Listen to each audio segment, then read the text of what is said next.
seems it's Fowler setting the pace here with his jabs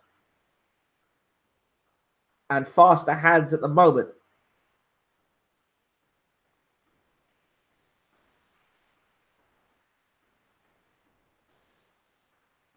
Into the first round.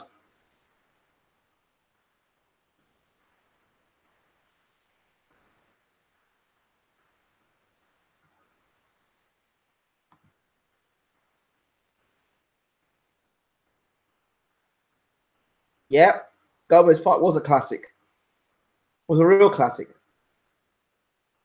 So far, for what I've seen the first round,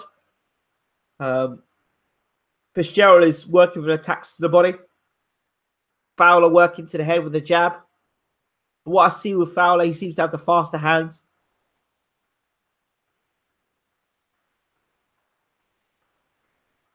So we'll see how round 2 comes out.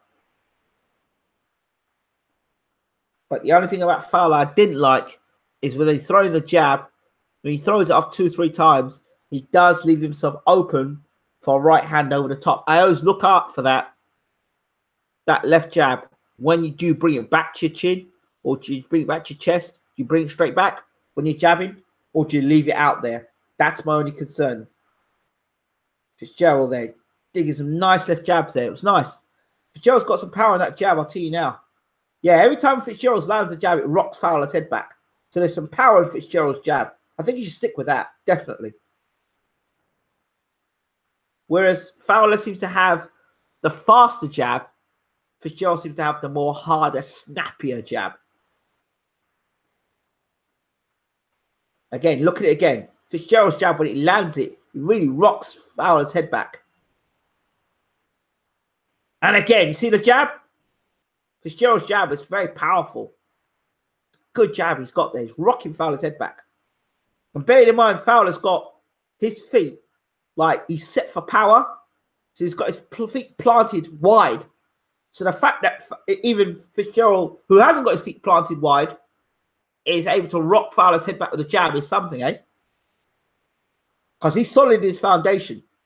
And Fitzgerald's able to throw that jab. Nice, wicked left hook to the body there from Fitzgerald. He really is, he is pinging that left hook to the body well against Fowler.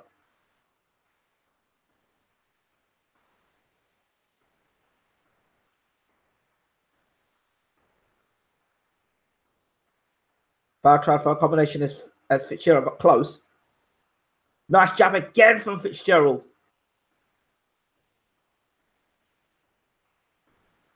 Okay, the jab of Fowler is nice, but when you look at the power of the jab and impact, Fitzgerald's jab has got far much more snap behind it.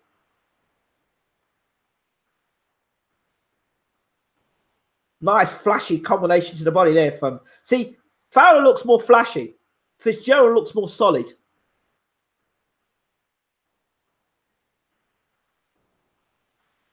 If you want to say more classy, then Fowler looks more classy, more flashy. But Fitzgerald seems solid and consistent. And do little small things very well. Fitzgerald. Left hook there from Fitzgerald. Right hand there from Fowler. Getting ever so close now in terms of the big bombs. I'm liking Fitzgerald. I like the way he's fighting. It's nice and tight. But Fowler needs to be careful he doesn't blow his gas out early, throwing all these big shots. So a lot of these shots he's throwing, these flurries he's throwing, Fitzgerald's catching him nicely.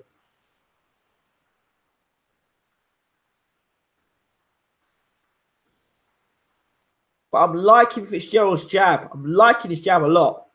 And I think Fowler's doing a lot of flashy stuff, but I don't know if it's effective. You look at Fitzgerald's jab, his shot to the body, his left hook to the body, nice. His jab, nice. Fowler for me is, the word's not erratic, but it's a lot of razzle-dazzle. But I don't know how effective that razzle-dazzle is. Whereas I'm seeing the effects, the left jab is pushing Fowler's head back. The left hook to the body, solid. Nice connection. Not wasting punches, where I think Fowler's wasting a bit more punches. And if you can do that for like 10, 12 rounds, fine. I haven't seen Fowler fight like extensively against good opposition. So Lawrence Okoli there, the British and Commonwealth champion there on the camera.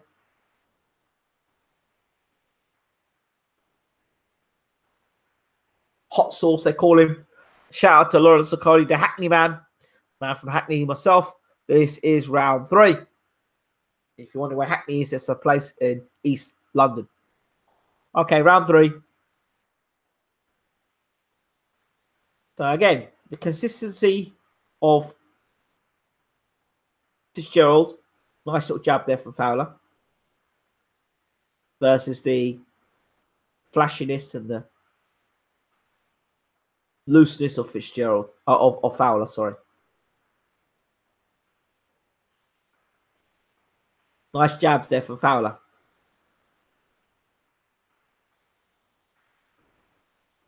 Started this round well with the jab, Fowler. Fitzgerald hasn't done much this round. They hit a few jabs. But again, it's about him getting close to Fitzgerald and then letting the body shots go, I think. He's trying to get up close to Fowler. That's what he looks like to me. Get close to Fowler and unload. Somebody commented earlier and said that Fitzgerald was basic. I would agree. Well, if you can do the basics right and be effective, then great. Fowler's winning this round at the moment, just to sheer work rate.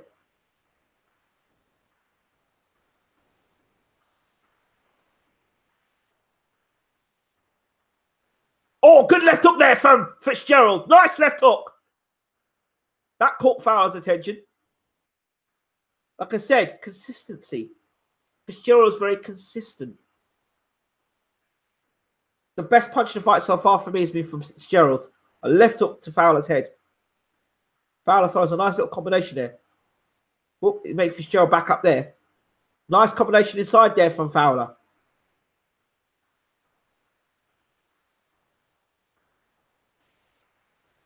Fitzgerald's just tucking up close, tucking up, trying to get close. Do you know who Fowler sort of reminds me of a little bit? Carl Froch. He's got that same sort of Froch the way he throws his jab and he throws his right hand. He has got a very Froch look to him, of Fitzgerald. Fowler, sorry. Maybe a bit more defensively sound than Froch. But he does remind me of Froch. Even the way he throws his body shots. Very Froch-like. Fowler.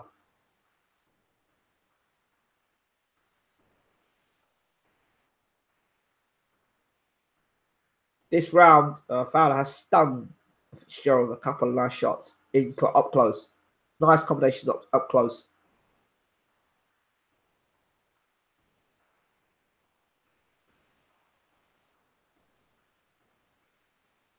Apart from that hard left hook, Fitzgerald hasn't done much in this round. Oh, nice D left shot to the body there from Fitzgerald up close.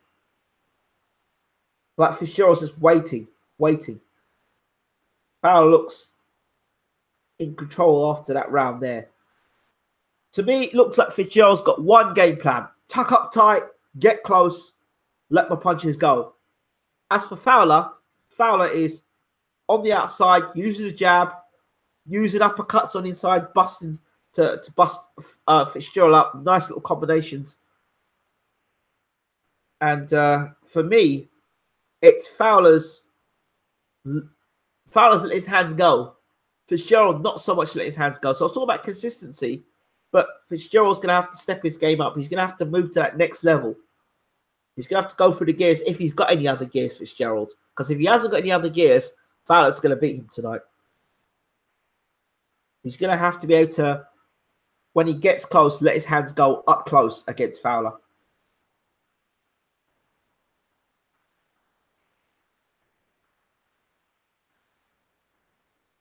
This is round 4.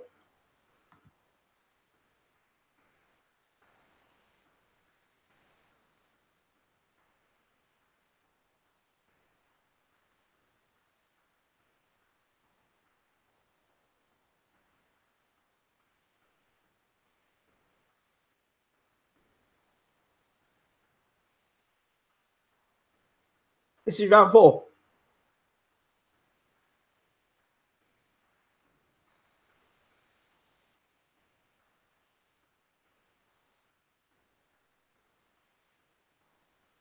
Body shots there from Fowler. Good shots there from Fowler. Fowler's got himself into a groove here. Now, one thing you don't want against a guy who has got all these flashy skills and, you know, much more of an arsenal, you don't want him getting confident. Trying a right hand there, Fitzgerald. Fowler just rolled away from it.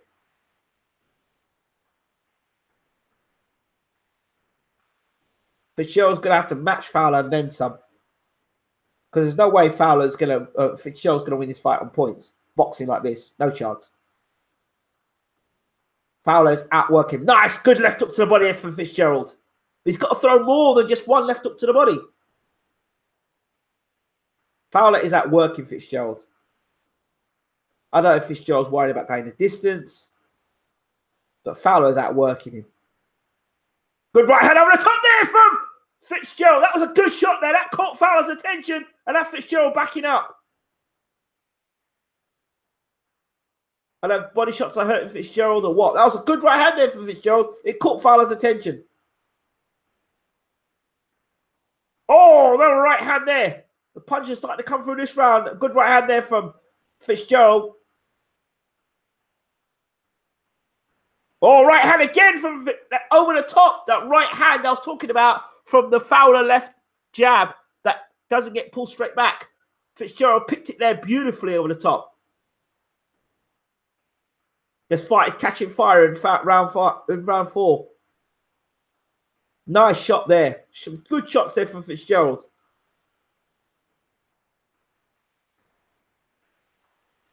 Right hand over the top there. Left hook to the body there from Fitzgerald. Taking more chances in this round.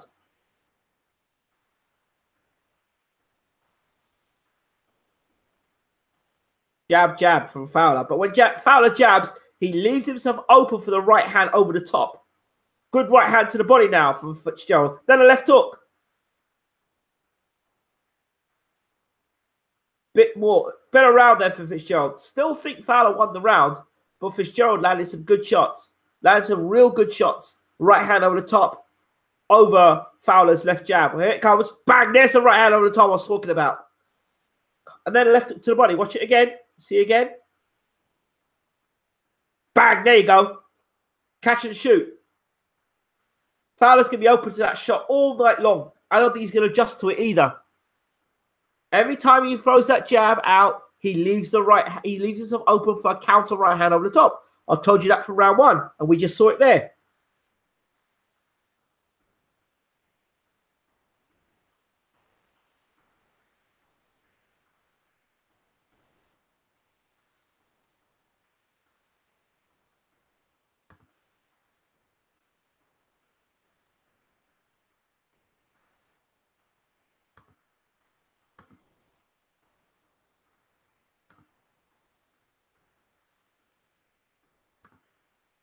This is round 5. I said Fitzgerald had to step his game up, and he has done in the last round, which is good.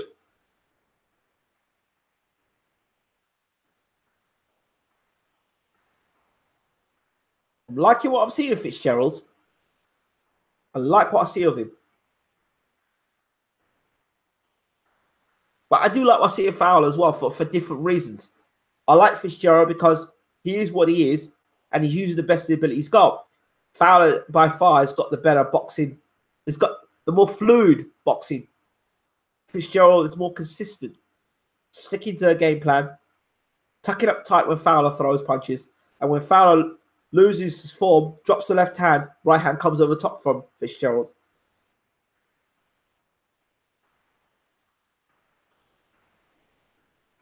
I wonder if Fowler's going to punch himself out in this fight. Nice combination there from Fowler. Fitzgerald's just got to be careful when he walks it up close, and he tucks his hands up, tucks himself up. Fowler's got these sneaky uppercuts he throws. With fast, sneaky uppercuts. I don't know if that's with a lot of power, but he does sneak them in. And then body shots that Fowler throws as well. No joke. So Fitzgerald's got to pay attention to those things. I like Fitzgerald to work more behind his jab. He's got a very good jab there. Like to double and triple up that jab. And occasionally, oh, good left hook there from Fitzgerald, I like the way Fitzgerald's fighting. I really do. I like his substance. I like it. I'm not saying that Fowler hasn't got some substance, but I like how Fitzgerald's fighting. Steady, steady, steady. He's making Fowler miss and he's making him pay. He also is making Fowler make mistakes, and he's making Fowler be punished for them. Slow and steady with Fitzgerald, but Fowler is winning the fight on points because of the punch output.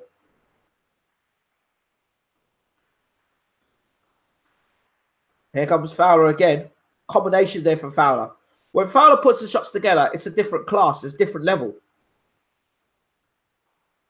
And then body shots are hurting Fitzgerald. Let me tell you now. Then body shots are hurting Fitzgerald. Every time Fowler hits them, throws them body shots, they're hurting Fitzgerald.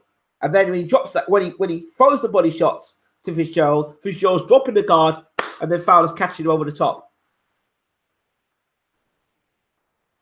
Fitzgerald's got to let his hands go. He really does. There we go. Here we go. Up close. He's got to let his hands go, Fitzgerald. He's got to match Fowler. Stay consistent, but match Fowler. Because all that happens is that Fowler's going to just outwork, as he's doing at the moment, Fowler's outworking Fitzgerald. And I don't see what he's been saying outside the ring translated inside the ring. That same fire and viciousness, I'm not seeing that inside the ring from Fitzgerald.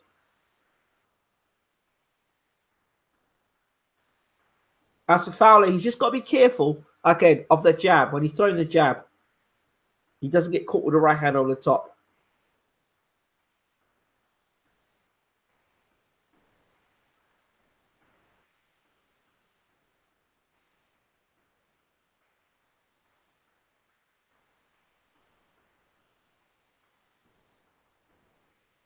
But I like Fitzgerald's form.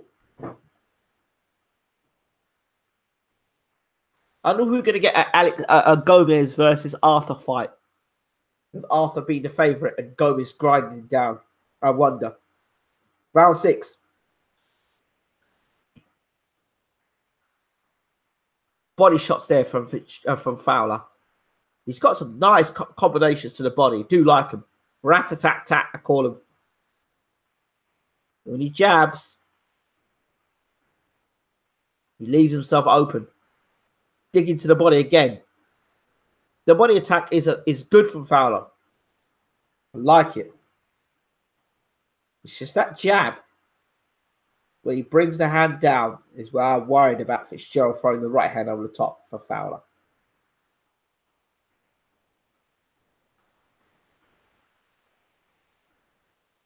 Nice hard jab there from Fitzgerald.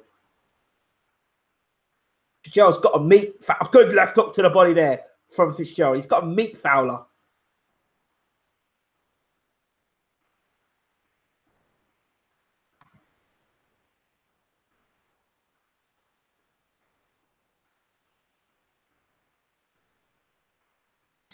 He's got to meet him with a punch. He can't just, you know, he's got to be more consistent. He's got to throw his punches more often.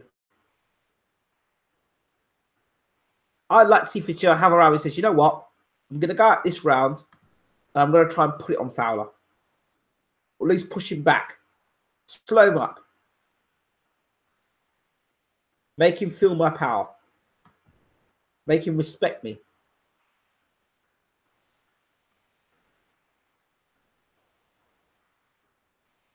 Combination there from Fowler.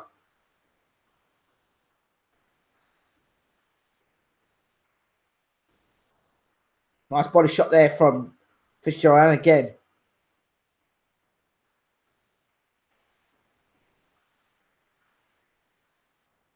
I'd like Fitzgerald now to keep working the body of Fowler. Slow him down. So that will stop all that rat-a-tat-tat stuff. Slow him down and then take him into a dogfight. For Fowler, I want to see him working the body more. Really working the body of Fitzgerald. Oh, a good shot there from Fitzgerald. Try for the uppercut. Nice shot there from Fitzgerald.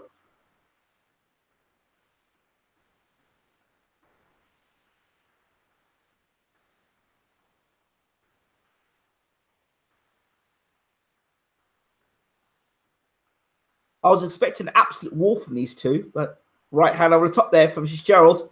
Slings Fowler into the corner almost. And the ref says, no, none of that. End of the round. Fitzgerald. Fowler back on his stool.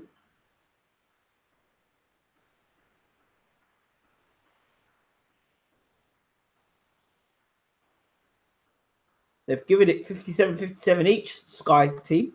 Interesting.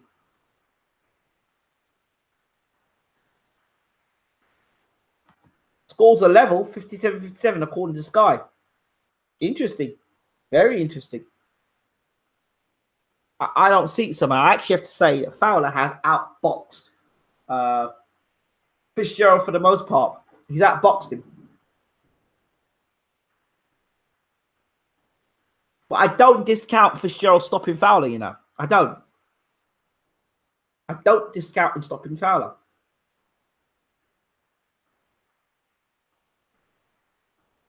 Even though he's behind on points. He's having a word, the referee, of both of them. Oh dear. And Fitzgerald, when Fowler went to touch gloves him, kind of flicked his hand out the way. So the bad blood is still there from Fitzgerald's point of view.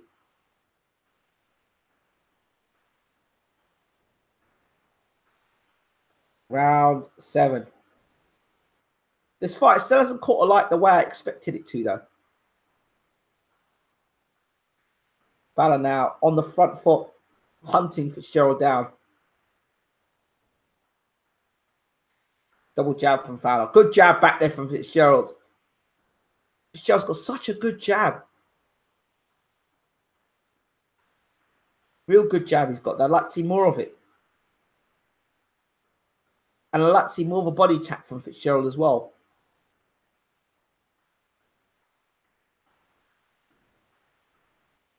Fowler's making quite a few mistakes. He leaves himself, he lunges in, he leaves himself open to get countered. He makes a lot of mistakes there, Fowler. For all the flashy stuff he does, he overextends at times. He pulls straight back from shots. He drops his left hand when he's throwing the jab. He doesn't bring his left hand back when he throws the jab. Oh, right hand over top. Just missed there on Fowler's chin as he was throwing a combination. Fitzgerald meets him with a jab now. That's nice for Fitzgerald. Meeting him with a jab.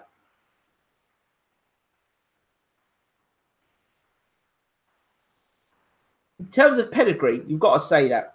And class, Fowler's a different league. But it's mistakes Fowler makes is what will put Fitzgerald back in this fight. Nice right hand over the top there from Fitzgerald. But Fowler is winning this fight for me. Throwing more punches. But will he tire down the stretch? That's the thing.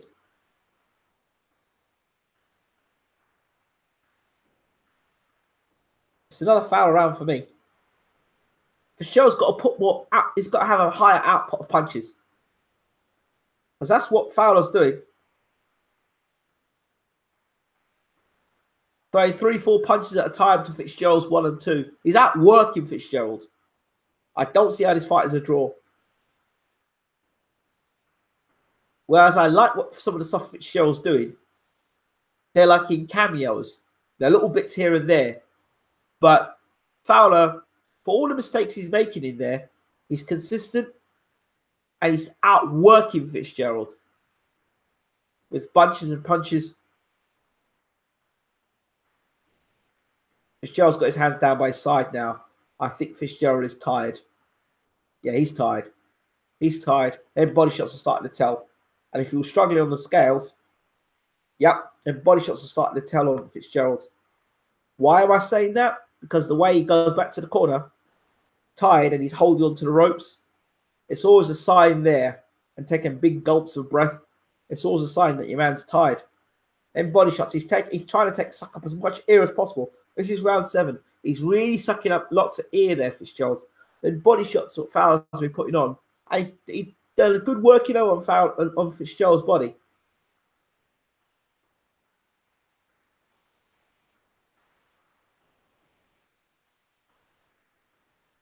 So Fowler's in control of this fight for me. Fitzgerald's not winning the fight. I can't see it. I'm seeing Fitzgerald. From what I'm seeing, Fowler's throwing more punches. Is outworking Fitzgerald. Body shot there. Big, hard body shot there. Was that low, though? Referee calls it low. Round 8. It's 10-rounder. 2 rounds to go. Fitzgerald's going to have to do something. He's going to have to work harder. It's in Liverpool. And Fowler is the guy that is... he's the name here tonight, remember.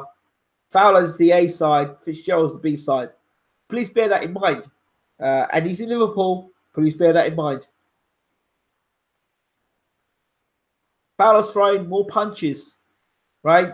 And if you're going to beat, for me, Fowler's throwing more punches. I'm not saying they're all accurate, but he's outworking Fitzgerald. For me, I don't see how this fight is that close. Fitzgerald is throwing nice punches when he gets to throw them, when he's allowed to throw them, because Fitzgerald's not letting his hands go. He's not replicating what he feels about Fowler in his punches.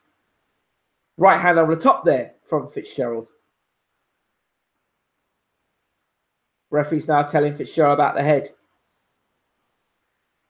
I want to see Fitzgerald, instead of all that frustration, take his frustration out on Anthony Fowler. That's what he's in the ring. That's what he's going to be doing. I'm not seeing that from Fitzgerald. There we go. It's one, a left hook and a right hand. Both out of range for Fitzgerald.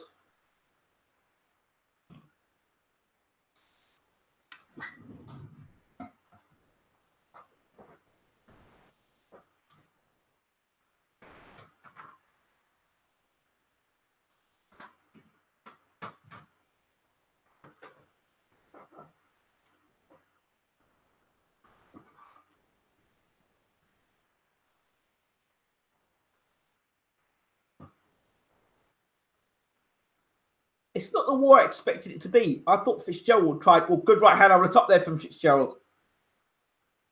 Also, nice right hand, clean on Fowler's chin. Good left jab there from Fitzgerald. And then a right hand again. Why doesn't Fitzgerald put his foot down and go for Fowler? I don't understand it. It's so frustrating. Oh, Fitzgerald misses for a right hand there. He's got to close the gap. He's got to close the range on Fowler and take this into a dogfight. In a dogfight, I back Fitzgerald. At distance, I back Fowler. And Fowler now has landed a second low blow, and he's been told off by the referee. Cash Ali, on the other hand, the first thing he did foul, he got a point deducted. You see how the inconsistency is there? Just saying. Just saying.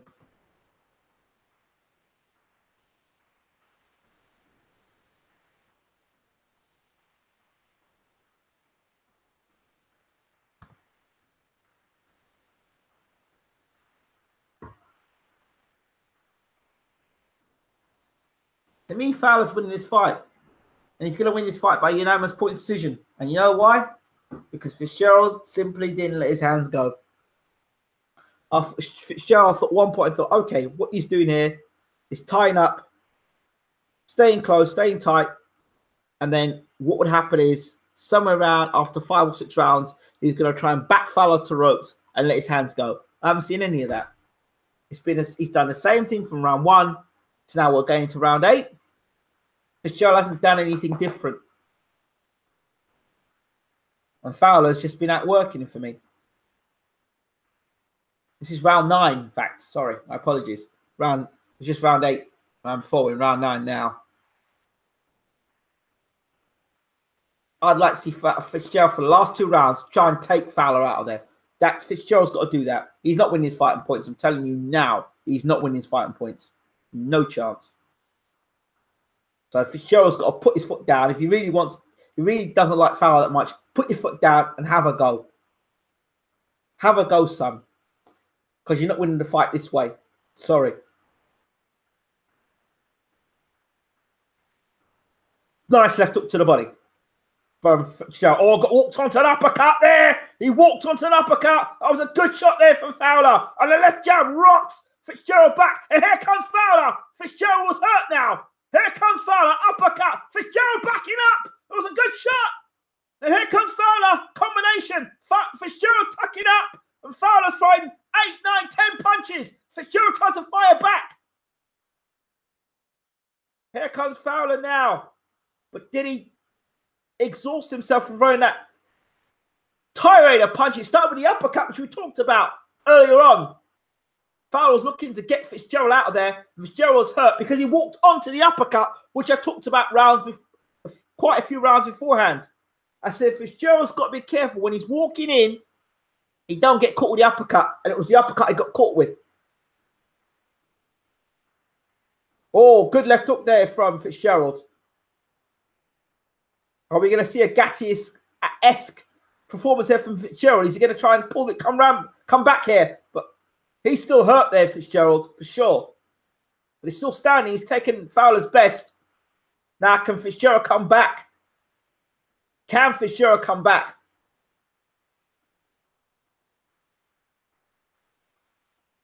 One, two from Fowler. Really letting his shots go. Right hand there from Fitzgerald. And Fowler says, come on. Left hook from Fitzgerald. Come on, Fitzgerald. Let your hands go, son.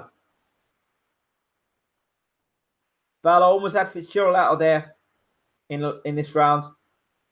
As I said, Fowler's winning this fight. And after that, oh, good right hand there from Fitzgerald. Come on, Fitzgerald. Let your hands go, son.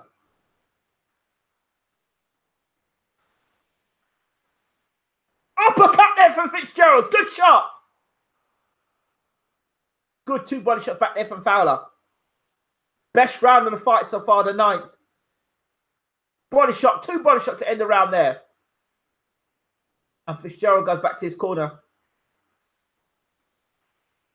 Wow. Let's see now, the uppercut. There's the uppercut.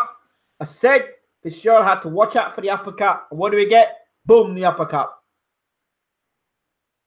Taylor made for it. That was from round 1. I was saying that to you guys.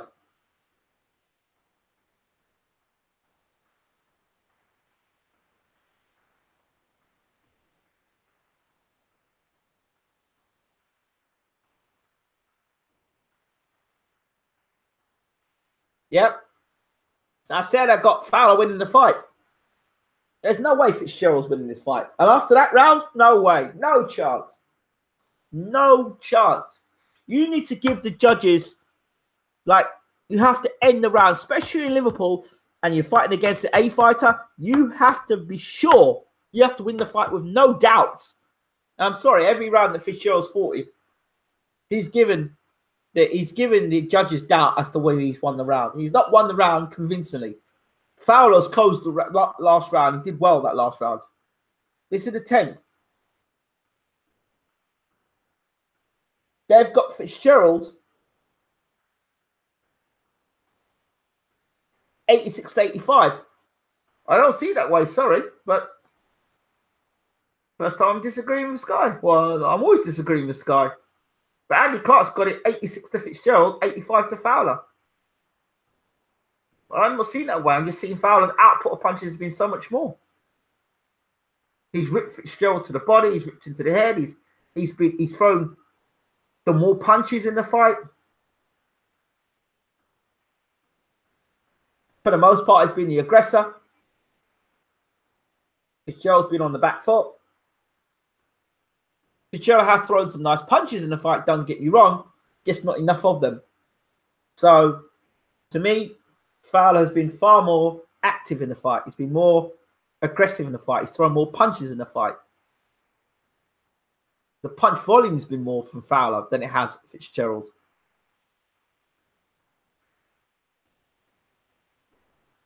This is round 10. 10th and final round, of course. Now, Fowler's going to win this unanimous point decision for me. Body shot, unless he drops Fitzgerald. Oh, that's a good shot. Oh, he had Fowler. He had Fowler. Fowler's out. Fowler's down. Oh, my good Lord. My good Lord. He walked onto the shots. And Fowler could get knocked out here. He's all right, Fowler, saying he's got that Gomez look about him. He's got a Gomez look about him. Oh, Lord. Is Fitzgerald going to get on him now? Fowler's in big trouble. He's against the ropes. Referee's separating them.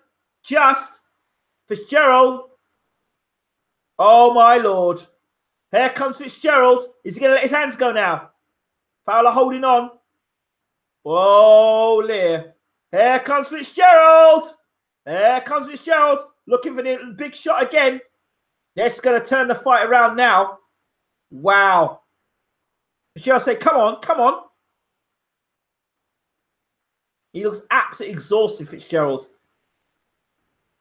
Right hand, left hook. There from Fowler. Just say, come on, come on. Wow, that knockdown, well, guess I was saying, Fowler's going to go on to unanimous point decision. Oh, dear. Oh, dear. And Fowler's still walking on ring groggy. Oh, dear. Wow.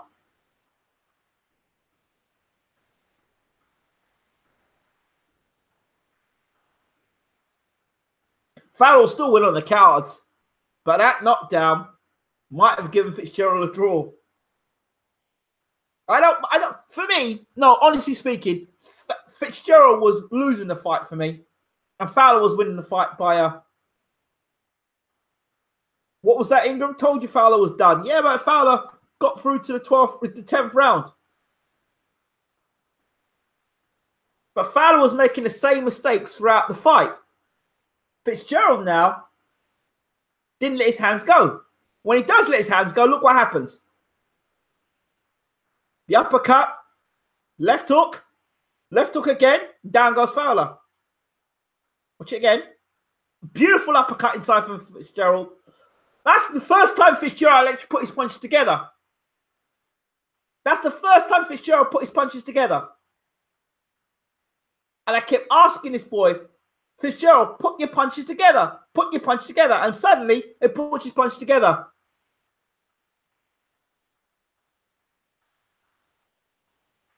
Lord. Why didn't you put these punches together earlier, Fitzgerald? Why do you have to wait until the 10th round? If you had done that earlier in the fight, he probably would have stopped Fowler.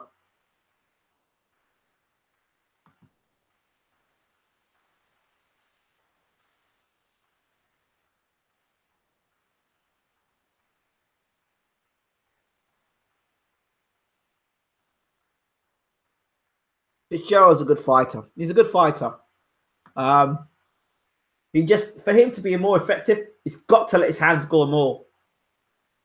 He seems to be able to take a good shot. He's got good defense. Credit for Fowler for getting up after that knockdown. But Fowler's going to win the fight. He's 93 to 86. Can you explain to me how Andy Card's card has changed? Oh, that is, it's 96-92. 96-92 to Fitzgerald, he's got it. I've got Fowler winning the fight. Even if it's a round, I've got Fowler winning the fight. But I don't. I've got Fowler winning this fight. The knockdown brought it closer, but I've got Fowler winning. Not a unanimous point decision.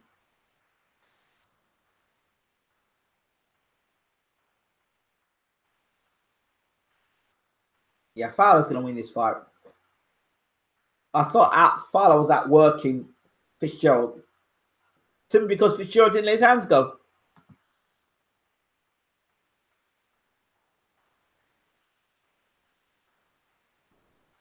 It's hype room, not match room, hype room.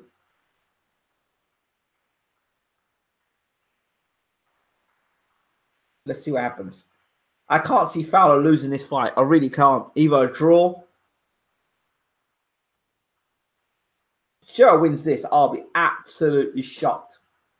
Absolutely shocked. Fowler wins it by a draw, or a draw, or Fowler wins by a point or two. If they pull out the unanimous points decision, I'm going to laugh my head off.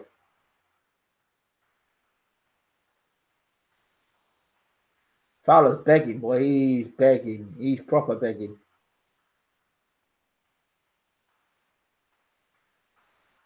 Fowler's going to win this.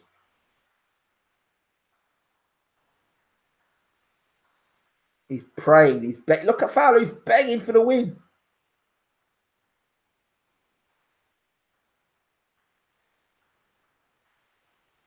What?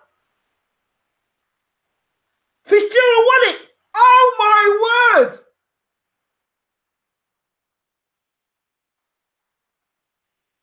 Oh, my word.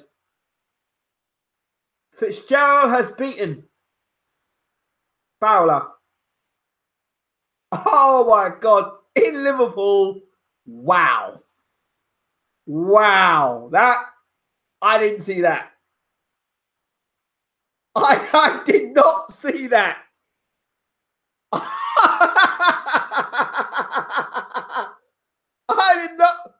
did not see that.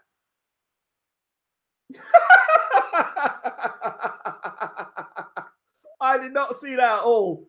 Oh my word.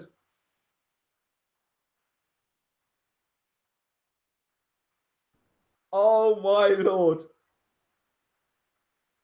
I'm going to call Fitzgerald the new Gatti. Oh my word. Oh my word. I'm sorry. I'm sorry. No, I like Fitzgerald, but he didn't win that fight. I'm sorry. No. No.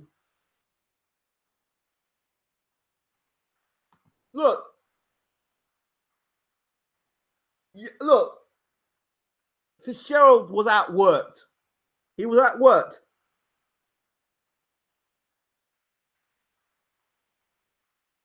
He was outworked for me. And I kept saying Fitzgerald had to let his hands go. So Fowler had the fight in his hand easy for me, I thought. Landing the more punches, outworked Fitzgerald for the most part. Fitzgerald was landing good shots. Of course, the knockdown, you've got to take into consideration. But to me, in my personal opinion, I thought Fowler had won the fight. Go on, Gatti. Go on, Gatti. Scott Gatti Fitzgerald. If you can call bloody Lewis Ritson the new GGG, or the British GGG, then I'm calling Scott Fitzgerald the new Gatti. He looks even a bit like Gatti as well. Come on. The new Gatti. You heard it first here. BWTM crowns Scott Fitzgerald the new Gatti. He challenged his Gatti in that last round.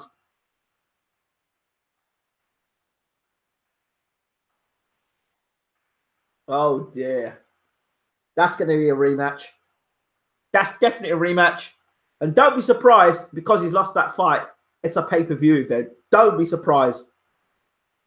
Coming to you in the summer, pay-per-view, Fitzgerald, Fowler 2, the rematch. Oh dear. Oh dear.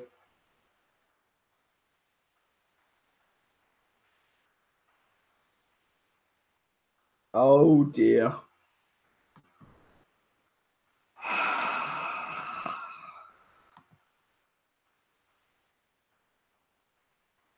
Oh dear.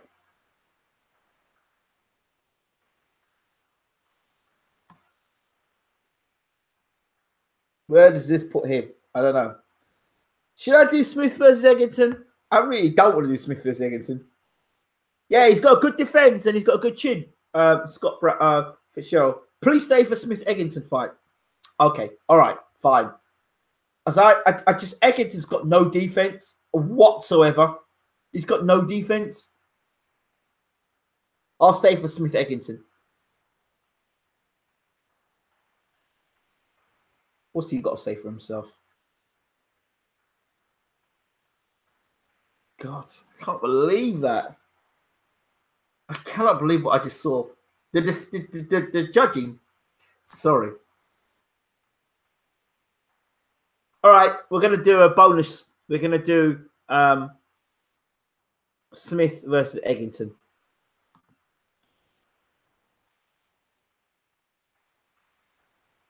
Oh dear. Oh dear.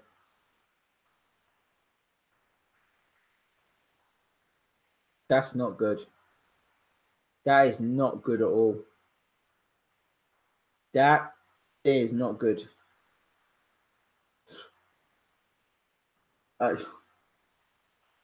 There is no way. I'm sorry. I like Fitzgerald. I really like Fitzgerald.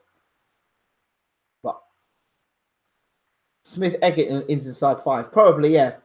I'm backing Liam Smith. I like Liam Smith. I like Liam Smith. I think he's a very good boxer. I like Liam Smith. I think he's better than Eggington. Cole will be pissed. Well,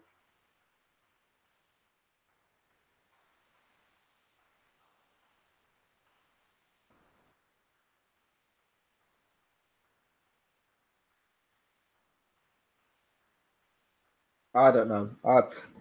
I'm still stunned. I'm stunned. A-side fighter in Liverpool. I thought he'd given the benefit of the doubt. I really did.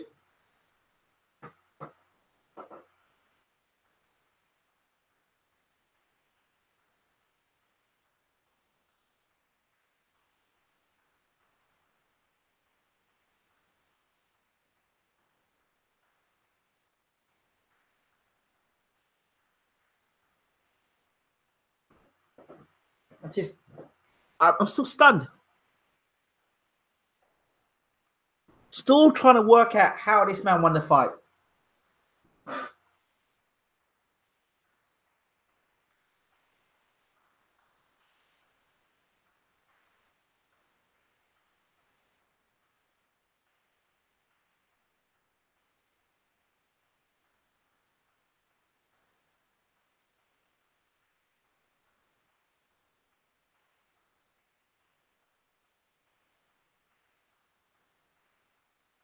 That left hook was a good shot, though.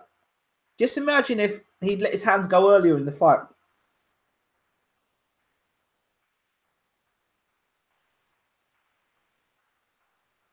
Did you see Hearn talking to Fowler? He already knew the scorecards, obviously, telling him what to say. Well, I don't know. Maybe it's for a future pay-per-view event. I don't know. Where you try to get them to get revenge. I don't know.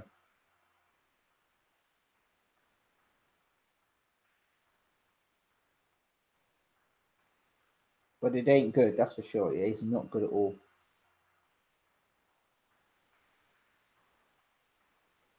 Oh, well. Sam Eggington versus Liam Smith. If Liam Smith is going anywhere, he's got to stop Sam Eggington.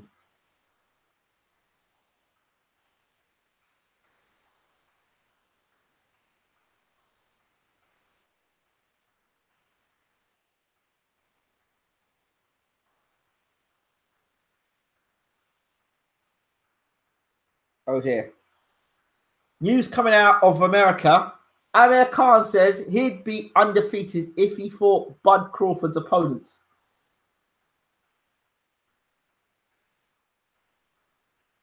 Anybody got any thoughts on that?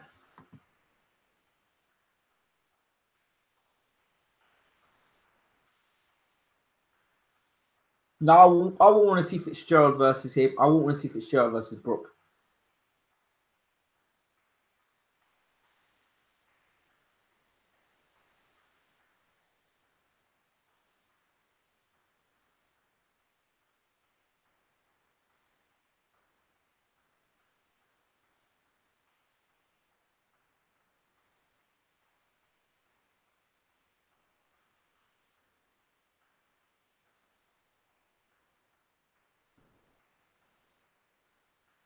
Fowler got what he deserved. Clowns, as Marky B. Didn't hear you. But yeah, the news for America is that Amir Khan says he would have remained unbeaten if he had fought all of Terence Crawford's opponents. That's according to Amir Khan. That's what Amir Khan thinks. Good old Amir Khan.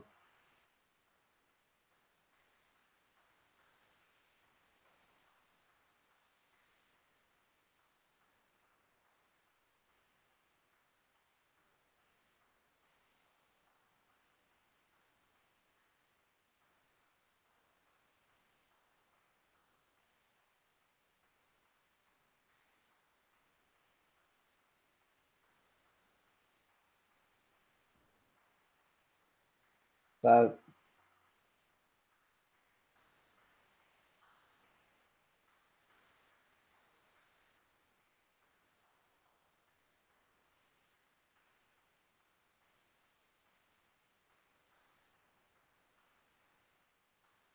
do you think that if Amir Khan had fought Terence Crawford's opponents,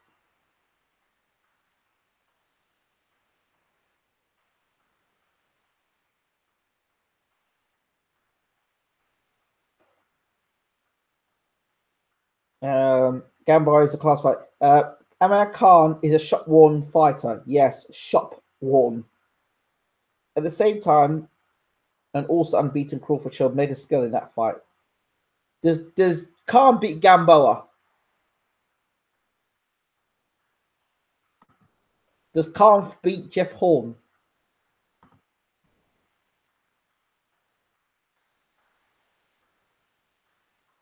Crawford may be the most technical good fighter.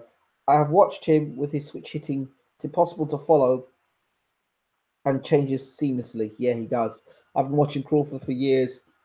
We were the first channel in the UK to talk to Terence Crawford. Postal beats Khan. Yeah, Postal beats Khan. Anybody who can seriously crack and can take a shot beats Khan.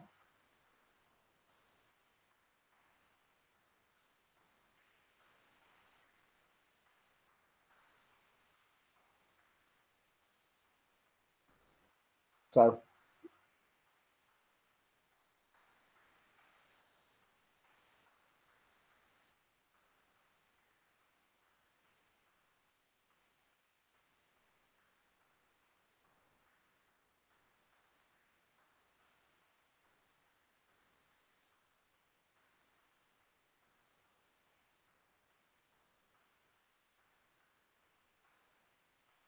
we're just waiting for the next fight, which is Smith versus Eggington.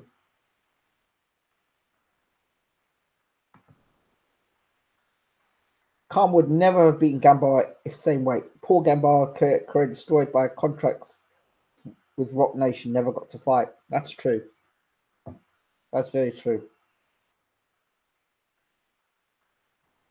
What you're saying is very true there. Didn't Prescott knock Khan out? He did. And I think Khan just say some things that don't make sense sometimes. The thing is, was Sam Egerton ever that good? Was he overrated? I don't know. You see, Egerton's moved up to like middleweight, but Liam Smith has always been. He looks pretty gaunt here though, Smith.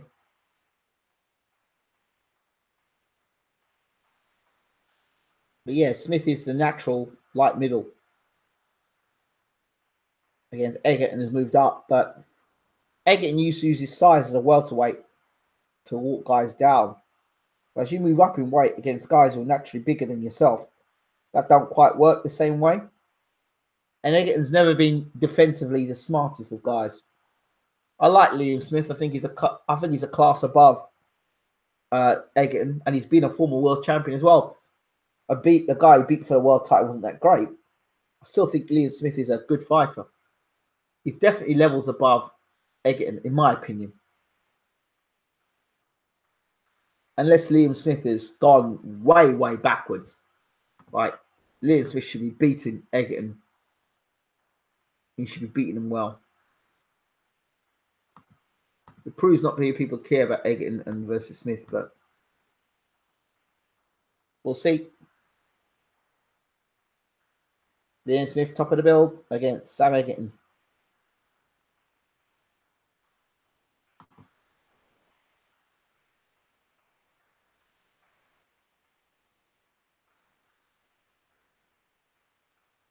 I expect Liam Smith's overall boxing ability, better footwork, better defense, better jab, just better everything. Just all around a better fighter, box puncher.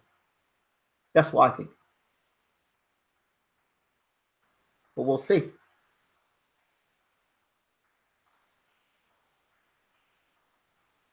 Maybe Egerton can show us something different tonight. He'll have to work on his defense if he's going to beat Liam Smith tonight, for sure.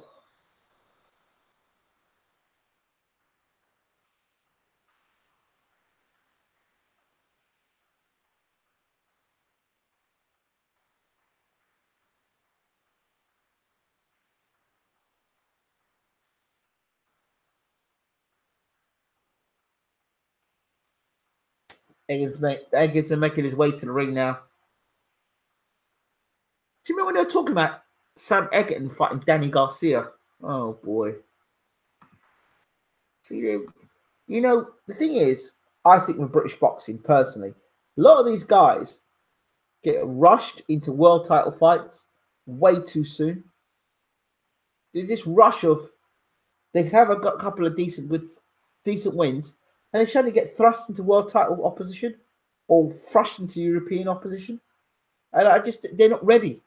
They're not ready, so they fast track these guys, and they crash and burn. They build them up, they overrate them, right? They overrate the guy, and then when he goes up against decent opposition and gets blown away, then they destroy him. They offer him to come back. A lot of these guys, I don't think are properly managed. Personally, I don't think they're properly managed. I think a lot of these guys believe their own hype, believe what the TV says about them, and forget that the TV are just trying to sell a quick buck to put bums on seats. So when you say someone's a British GGG, when you look at GGG, you think, oh yeah, GGG. But if the promoters are saying it, and if the TV is saying he's the next GGG, then fine. I've always liked Liam Smith. Never met the guy, but I've never met any of the Smith brothers. But of all of them, I've always liked Liam Smith, and I don't know what it is about Liam Smith. Always liked him. I always liked Liam Smith. Do you like him?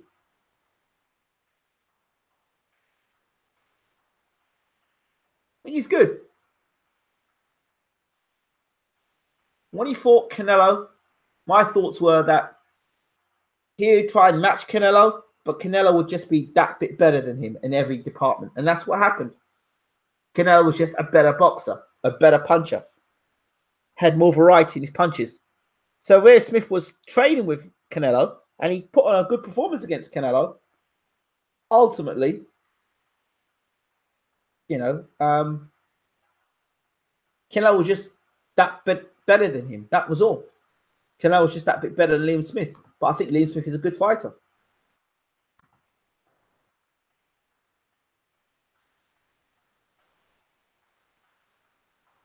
I just want to know what happens with Cash Ali's career from now on. What does he do? What's he going to do with his career? I mean, dear me. Two people who've got post-fight press conferences and they've got to explain to the British public what was going on. Fowler and Cash Ali. Fowler, you could say he was beaten, but it wasn't a great decision. But Cash Ali, he's got a lot of explaining to do.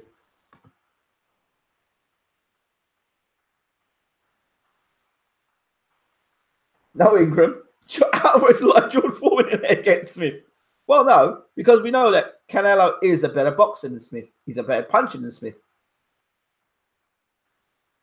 Referees Bob Williams. Good evening, Bob. Hope that you're well. Outclassed and stopped. Yes, but Prescott was a knockout artist. That punch would have knocked anyone out. apart from Terence Crawford. Terence Crawford took that fight with what, a week's notice, stepped in to fight to fight Prescott, and as soon as he won that fight, I rang him up and spoke to him about his performance, and that's where I started talking to Terence Crawford.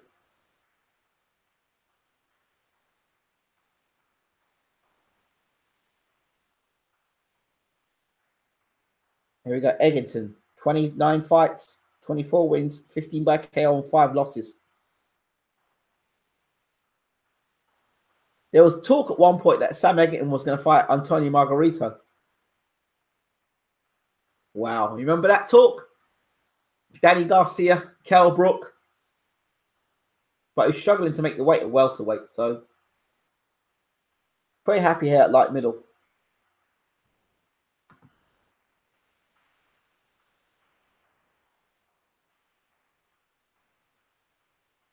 Prescott wasn't good. Just lucky punch. Can't outclassed him. No, come on, man. I don't know how you say Khan outclassed him. Khan didn't hardly throw anything. It was about the second or third punch that Prescott landed and knocked Khan out. I remember it distinctly. Remember, the fight started, Khan got rocked by a left jab by Prescott. And after that fight, if you remember also, that Mitchell, what's his name, Mitchell? Kevin Mitchell went and beat Prescott. And here comes the man, Liam Smith. I'm backing Liam Smith big for this fight. Real big. Inside 6. Smith's body work and Eggington's lack of defense. It'll be exciting for as long as it lasts. But I'm backing Smith big in this one.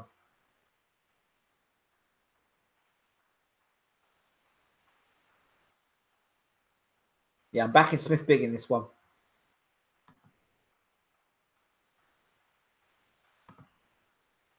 The first jab that Prescott landed wobbled calm, and that followed up with a right hand and left hook, if I remember.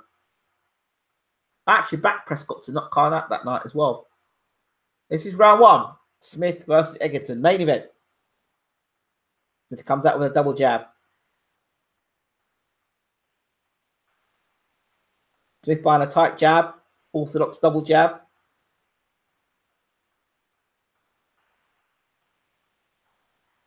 Eggington to the body. They say Eggington's here for a payday. Well, he's going to get paid anyway, isn't he?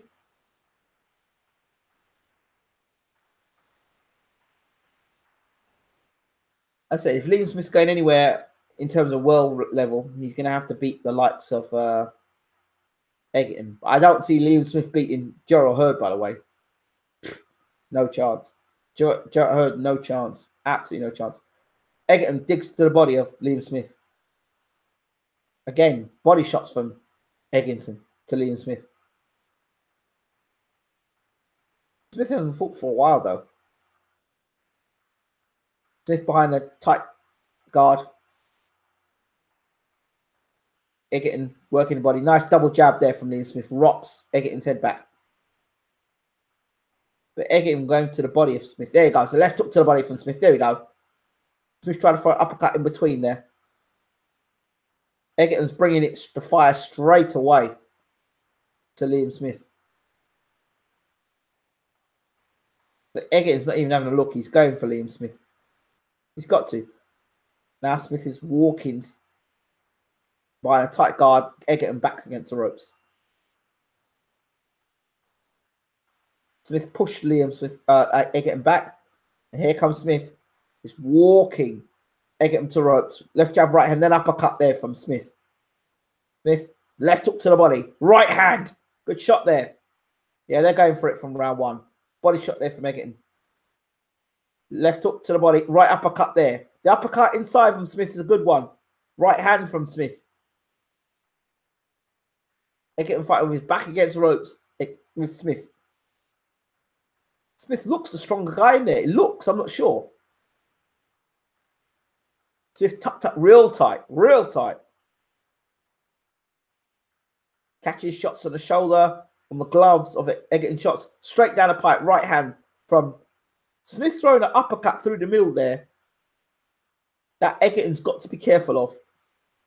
Nice 1-2. Left hook there from Smith. Nice combination from Smith. With accurate with most of his shots. Nice combination back there from Egerton. Egerton back against the ropes. Smith there, up close. Oh, Egerton throwing two right hands. End of the first round. Now, they say the sparring sessions have been that nobody takes a backward step. So we'll see.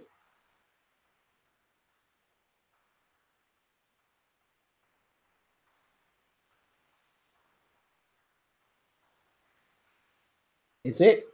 I didn't see that. Let me see the heads. I didn't see the heads clash. But yeah, it's a good first round.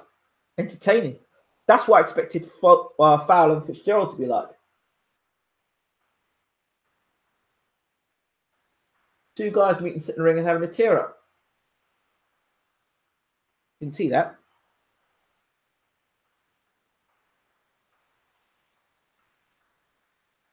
There you go.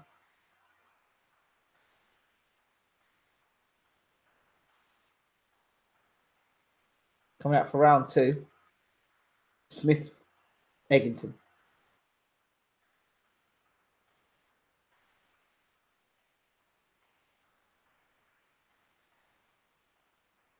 Eggington looked okay though. I like how Eggington looked for the first round. He looked okay.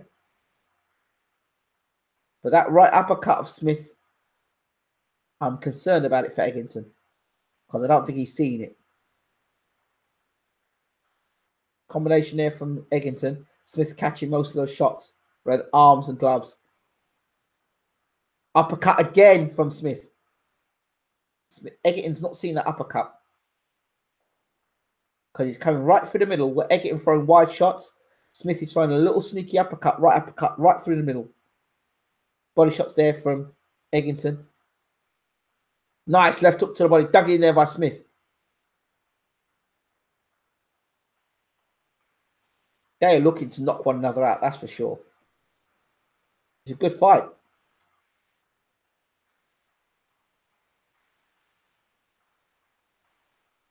And for all the talking of the other guys, this fight would be what I expected more of Fowler and Fitzgerald. And these two haven't been talking. They're just getting straight down to work. Two honest pros. Uppercut through the middle there from Smith.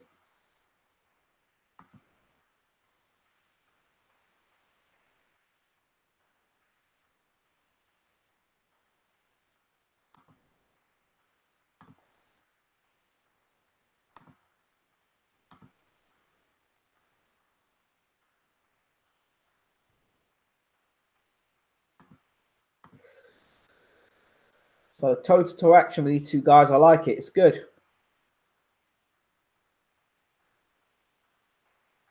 Smith and Eggington.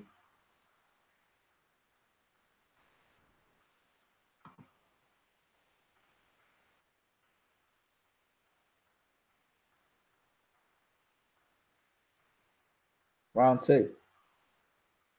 Smith for the jab. Right hand over top from Smith after the jab. Now the uppercut as well. Now it's a left uppercut from Smith. Double jab from Smith. Push Eggington back against the ropes. Eggington comes off the ropes with a combination. Nice combination there.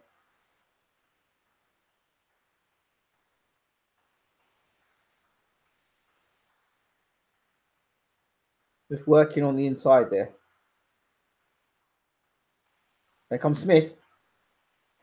Backing it up with a jab and right uppercut. And then a hook. Uppercut again from Smith. Oh, good shot there. That one hurt Eggington. Oh, here we go. There goes Smith. Oh, what happened there? End of the round. Yeah, Smith hurt Eggington at the end of the round there. He caught him with a right hand, left hook combination just at the end of the round, where I thought Smith was just getting on top of Eggington there. Smith threw a right hand just at the end of the round 3. And it hurt Eggington. It was like, okay. That's nice. That's nice. Now hold this. And he hit him with a right hand, a belt of a right hand, and a left hook combination. Egerton's eyes started rolling his head as he went back to the corner. That round there, Smith definitely hurt Egerton in that round. Definitely hurt him. Now, how badly hurt he was, we'll see. But he was definitely hurt with that round. Let's see if they show it again from another angle. End of the round. It was a, there it goes, a right hand there. Left hook, right hand. Here it comes. Yeah, he was hurt. He was definitely hurt at the end of that round, Egerton. Smith's got to jump on him now. Smith's a good pro. He's got to jump on Egerton now and finish him off. This is round 3 or round 2. See, I thought it was. There we go. Round 3. Thought 3 rounds already gone. Smith's got the power to hurt Egerton. From what I've seen there, he's got the power to hurt him. I don't know if he realizes how hurt Egerton was, but he was definitely stunned at the end of that round. Smith again, not rushing his work, taking his time behind a good jab and combination coming off of that to the body.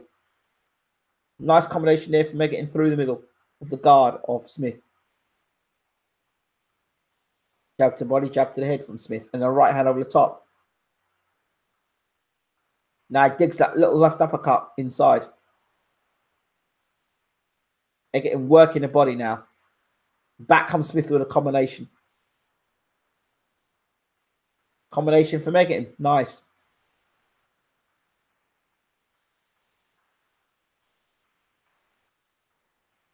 Like when I'm watching these two guys fight, like two middleweights fighting, you can see the rankings between the two guys.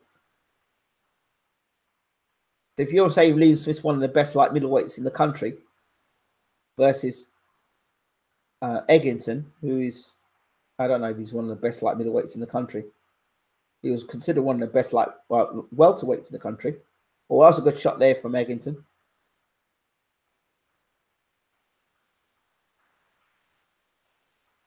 Smith's best chance of this fight, I think, is to put Eggington on the back foot where he can't get as much leverage and then go to him. He can't fight backing up Eggington. Left hook to the body. Right hand over top from Smith.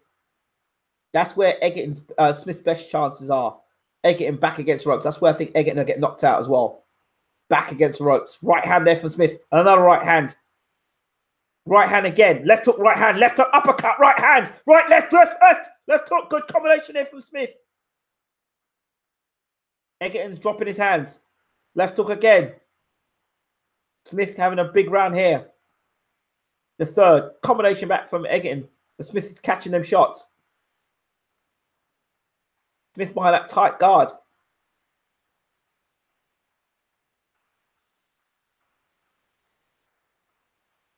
Uppercut there. He's got to watch the uppercut, Eggington. He's walking onto the uppercut, and again he walks onto it. He doesn't see the uppercut. It's a right uppercut he's seeing, a sneaky right uppercut. He's throwing in between Eggington's shots. He's got to watch the uppercut of Smith's. Jab to the body, jab to the head, jab to the body. Uppercut there from Smith. Smith taking set the ring.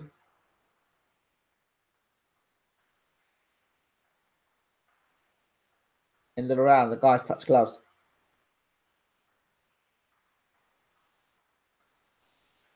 I thought Smith missed the moment with Eggington in the end of the second, where he hurt Eggington with a combination at the end of the round, and he didn't jump on him. Again, when I talk about Egerton's defense, when Egerton's back against the ropes, he doesn't know how, when his back is against the ropes, he doesn't know how to defend with his back against the ropes. And that's where Smith has his best success with Eggington. Smith has got to stop Eggington coming forward, push him back to the ropes, force him against the ropes, and let his hands go. And Eggington will get stopped against the ropes for sure. Referee will probably come in and stop the fight. Because Fowler got beat by Fitzgerald on points. He got dropped in the last round by Fitzgerald.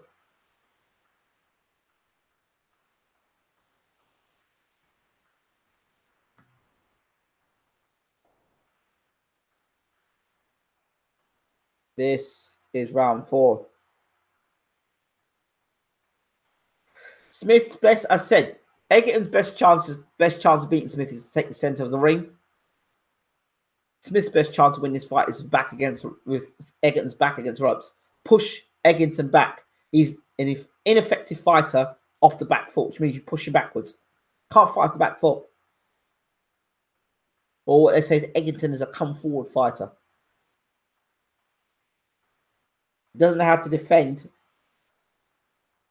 on the back foot. And actually, I think if Eggington is going to beat Liam Smith or knock Liam Smith out, he'll be doing it from the center of the ring. Because he can use the whole leverage of his shots, power. He can get full leverage because he's got long levers, right, Eggington. So he needs as much space as possible to let his shots go. If Smith is stupid enough to stand in the center of the ring and allow Eggington to let them long levers go, then he deserves to get himself knocked out. You've got to push Eggington back, double up the jab. You've got a nice jab on you, Liam Smith. Use it. My only concern is when Liam Smith just puts his hands up and just doesn't do anything. That's where Eggington works him. But when Liam Smith puts Eggington back against the ropes, it's a different class. Watch it here. Here it goes. Walking back to the ropes. Walking back to the ropes. Eggington's got smart to it now. Good body shots there from Eggington. Eggington's out working Liam Smith this round. Just for the, if you're wondering, he's out working Smith this round. Smith just looking to work him, get into the ropes, and then let his shots go. There we go. Here we go. Working it to the ropes, and then here comes Smith with Eggington's back against the ropes. We're just waiting for Smith to find the right shot here against Eggington. Here goes Eggington. He's hurt now. But Eggington back it up against the ropes, and Smith hurt him there. Smith did hurt him right hand. Here we go. Back comes Eggington. Left hook to the body there from Eggington. Smith again with a jab. And Eggington again, digging body shots in. Left hook, nice left hook there from, and an uppercut there from Smith. Eggington fires back. Eggington is firing back, to be fair. But Smith has got to keep him with his back against the ropes. Smith doesn't need to be getting into war with Eggington. He's far the better boxer. He throws a better punch. He's pushing Eggington back now, Smith. Here he comes. But just not letting his hands go.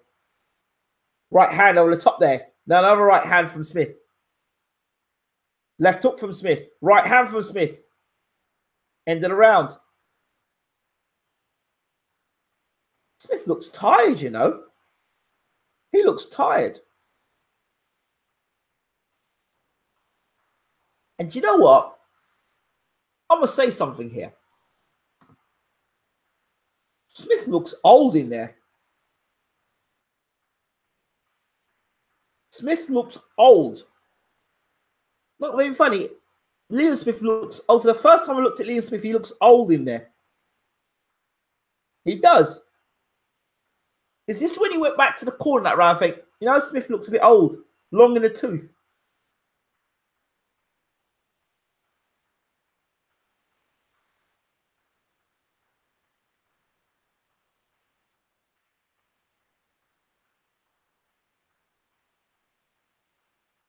No, maybe it's just my perception. Maybe I'm seeing it all wrong here. But Smith looked old as he went back to the corner. He really did.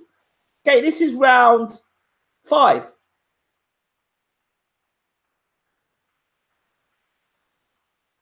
He also looked like them body shots were really actually hurting him. Round 5. Maybe I'm wrong about that. Let's see. Let's see how this fight moves on. Round 5. Smith in the center of the ring. Eggington in the center of the ring as well.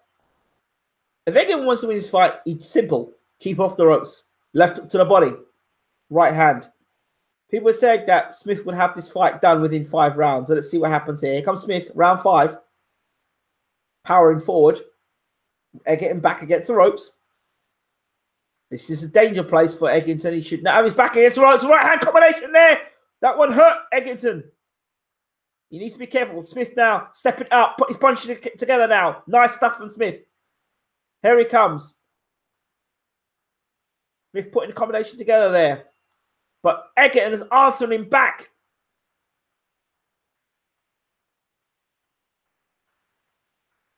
Eggington is answering Smith back. Double left hook from Smith. Then a right hand through mid down the pipe from Smith. But Eggington's still there. answering Smith back with body shots. Are those body shots hurting Liam Smith? Oh, here comes Egerton now. Are those body shots hurting Liam Smith? Because he's just standing in his ground, but not letting anything go for a minute. Was Smith hurt by those body shots? Double left hook there from Smith. Now the left uppercut. Then a left hook. Then a right hand. Good right hand for the middle from Smith there. And then an uppercut again. Then a right hand. Then another right hand for Smith. Then a little left uppercut. Then a right hand. Then a left hook. Then an uppercut. And then a right hand. Egerton back against the ropes. A right hand, a left hook. And he's been stopped. Egerton back against the ropes. Liam Smith stops Egerton. The punches were unanswered. But, yeah, the punches weren't answered from Egerton. What, 10, 12 punches weren't answered? Liam Smith stops Egerton in round 5. Well done, Liam Smith. I wouldn't say that was a great performance from Liam Smith. It was all right. It was okay.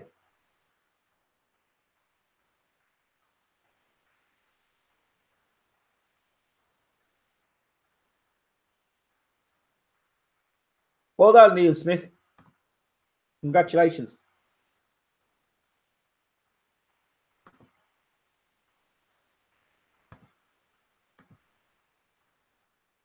Was it a premature stoppage? I don't know. Egerton was taking a lot of punches, but he wasn't answering back. Let's see here now. Let's do the replay. 1, 2, 3, 4, 5, 6, 7.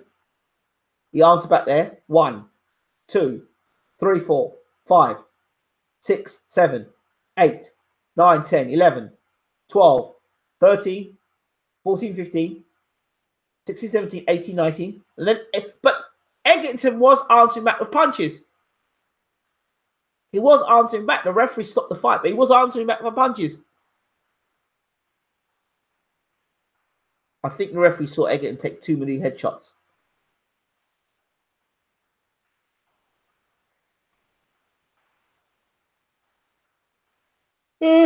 Yeah, fair enough.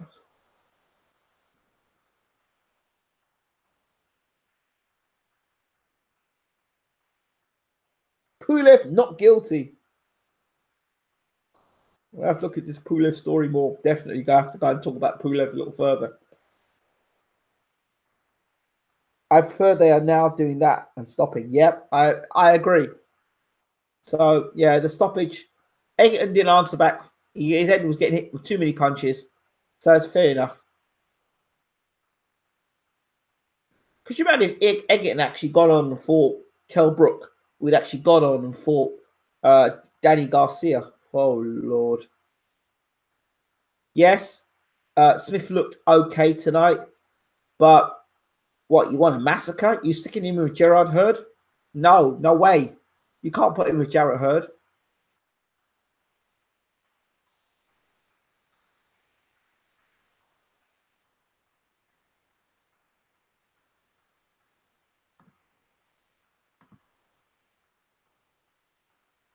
Oh, Smith can't beat Hurd. He cannot beat Hurd. I'm sorry. He can't beat Hurd. And he can't, because he hasn't got, I don't think he's got the punching power to beat someone like Hurd, personally. And I don't think he, I don't think he's got the power to beat Hurd. He's a good boxer. I don't think he beats Lara either. Now, a fight he may be okay in is against Tony Harrison. Now, Liam Smith versus Tony Harrison, that fight I wouldn't mind watching. That would be a good fight.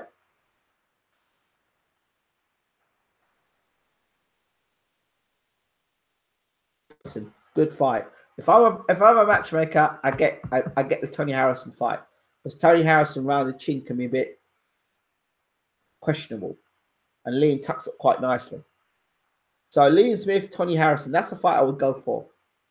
Please don't say Jarrett Hurd, because Jarrett Hurd's going to walk straight through him. It's going to be like a knife through butter. No. Liam Smith's a good boxer and all that, but You know, you're going toe to toe with Eggington, and going toe to toe with Jarrett Hurd is another matter altogether. He should fight. If I'm guiding Liam Smith's career, I'd tell him fight Tony Harrison.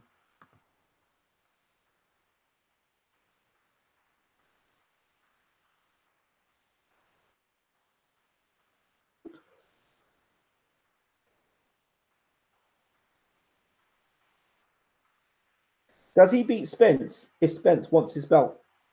Spence is a welterweight. This guy's a light middleweight. So, Tony Harrison.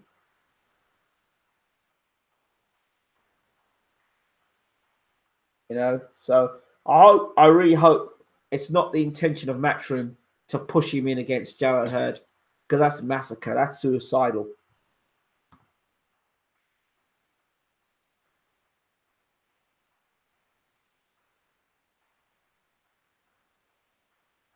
All right, that's it from us. Thank you as always for watching. Don't forget to rate, subscribe, and leave comments. Check us out, BWTM Online. That's our online TV station. Check us out on Instagram, BWTM Online. And check us out, Facebook, BWTM Online. If you are on Instagram, again, give us a like. If you're on Facebook, give us a like. And of course, check us out, the website, www.bwtmonline.com. Thank you once again for watching. Really appreciate the support.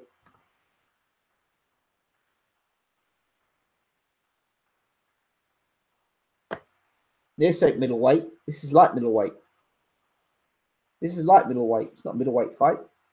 How do you think Josh Taylor would do against Mikey if he moves down to 140? Josh Taylor don't want to get clipped by Mikey Garcia. I'm telling you now.